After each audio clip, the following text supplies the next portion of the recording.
Good evening mga kaibigan. Meron po tayong meron akong i-share na preamp na nabili ko sa online. So nung nabili ko to, hindi siya brand new kasi meron na siyang mga wire na parang ito, mga ganito. Hindi na siya brand new. Ito yung mga wire niya. May mga socket siya kasama. Problema nito, nung nabili ko, may distortion yung kanyang tunog. Bali ang nito, ang model ng preamp GHX na preamplifier. Nakikita niyo rito yan, bass output. Tapos gumamit pa siya ng octocoupler. Ayan. Alam mo gamit ko.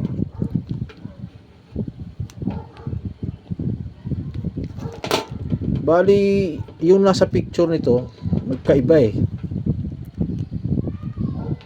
Hindi plastic yung kanyang control, kundi mga metal eh. Parang naskama yata ako nito. So mabibili nyo siya na sa online na 800 plus. Problema nga, may defect yung nabili, yung dineliver sa akin itong preamp na to. Pero maganda tunog, maganda yung bass niya, kaya lang may distortion na parang may humming ng konti. So ito, kinalas ko tong tong IC na to. Burado siya kahit dito pagkalas ko, papansin nyo walang number. Yung iba meron. Zoom natin.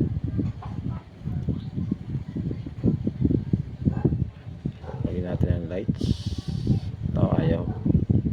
Ayaw mag lights kasi lobat na yung aking cellphone. Nakikita naman yung iba.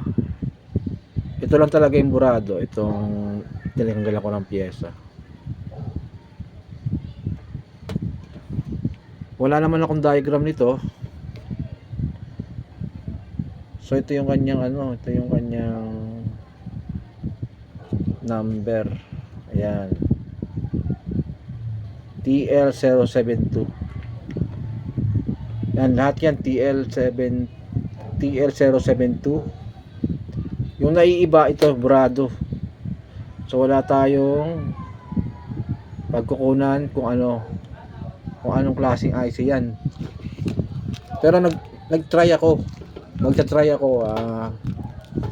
Dito lang ako bumase sa kanyang power supply.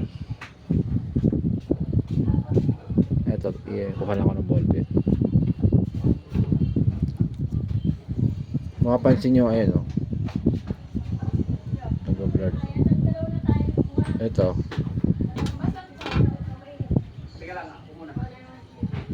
Nag-blur yung aking camera. So dito, may pagkakaiba sila nito sa supply. So mapapansin nyo dito, ito halos parehas yung pasok ng power supply, kahit dito. Yan, sa dulo to power supply, ganun din dito. Pero pagdating dito, iba na yung kanyang connection sa power supply.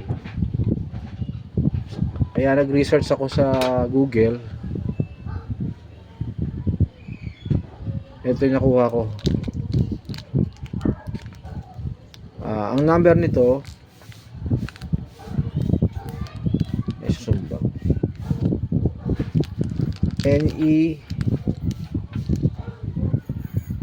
NE5534.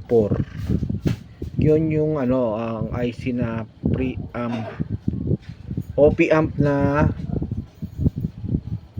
naaayon dito sa supply nya. So wala tayong makuha wala akong idea kung saan makakuha ng nito diagram. Tingnan niyo yung kanyang connection sa sa supply. Ayan o, dito yung papunta yung isa. Ito kasi itong dalawa na to, positive negative to, supply.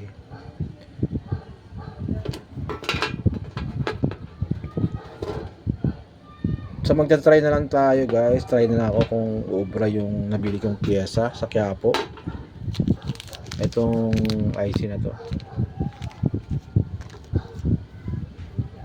Mahirap na kasi ibalik to eh.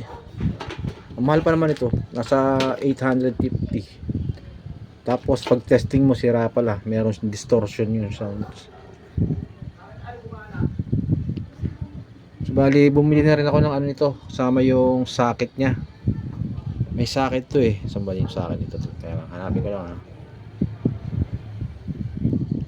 Ito yung socket na 8 pin. Yan. In case na hindi siya gumana, pwede natin tanggalin, palitan natin ng IC. Ito nabili ko pa yan sa ano, sa Deco, kaya po resibo pa. Tingnan natin kung magkano. Ito 16 pesos lang oh. Ayun, ilang piraso to? 4 yata to. So bali guys, wala akong stand ng camera. Bali pause ko muna. Nakakabit ko lang to. Itong IC sa itong socket. 2,000 years later. Eto guys, balik tayo dito sa ginagawa kong preamp. Eto finally guys, na-repair na rin siya. So ang problema nito, ano siya no, meron siyang distortion sa output niya dito sa may, pag kinabitan mo siya ng input na ampli, ito yung ampli. Ito kasi papunta sa ampli ito eh. Tapos pag binolium mo siya, meron siyang distortion. Ang laging problema, ito palang IC rito sa dulo. So yung number niyan TL072. Ang naiibang IC lang ito. Yan. Yan lang yung naiibang IC. Problema, burado siya. Pero magta-try ako diyan na na ibang IC. May socket naman to. Nilagyan ko siya ng socket. Yung dalawa lang oh, yung tatlo pala to, yung nalagyan ko ng socket. Yan. Tapos ang pinalit ko rito sa IC niya yung TL072, pinalitan ko ng NE5532. Itong dalawa na transistor. Yan to. Transistor. IC pala.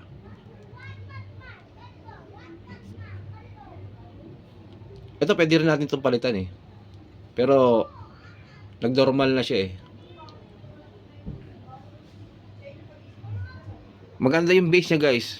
Bali ang nito, ang supply nito pwedeng dito AC 12012. Pero yung yung unang kinabit ko diyan 15015. Pwede naman yun. Pero yun lang naka-indicate dito sa niya. O doon sa in-order ko na nabili ko to sa sa Lazada. Nag-try ako ng ilang tinry ko dito. 1, 2, 3, 4. 4 na IC, kinalas-kalas ko yan. Ang problema niya pala nandito sa dulo. Bali ang nangyayari pag binoli mo tong iyon ko muna tong hindi iingay eh. Pag binolium ko tong tinasan mo ng kalahati, meron siyang may marinig ingay sa speaker. Nung napalitan ko na to, okay na itong IC. Bali ang model nito alimutan ko yung model number nito eh. So makikita niyo yan, search niyo lang sa Lazada yung kanyang preamp amplifier, preamp. So, try natin. Sinisipon ako Power on ka.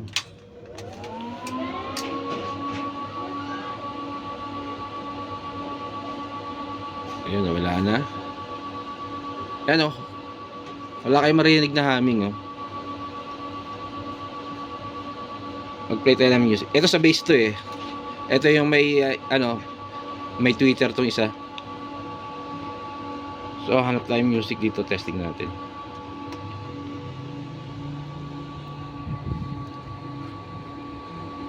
Puro luma ng mga music ko rito eh.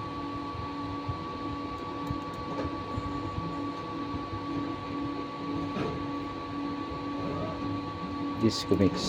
Yan. Oh.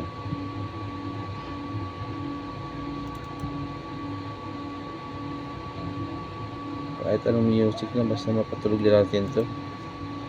Tutunog naman to eh. Tinesting ko na to kanina.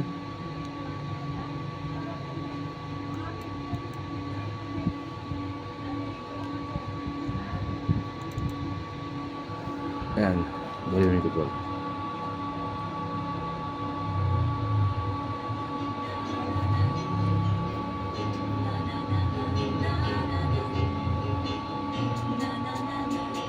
Ayan o, wala kang marinig na ham. Nung hindi ko pa napapalitan yung IC na yun, maingay yung ano niya. Maingay pag binoli mo. Ayun, okay na guys. Ayan, makaka-copyright ako.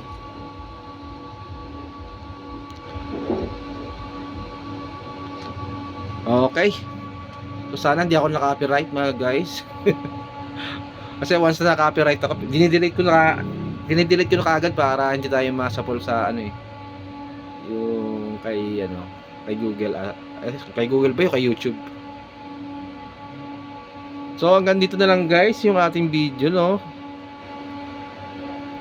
So, sana nakatulong sa inyo ang video ito, no. Hanggang dito na lang po yung video natin and thank you for watching.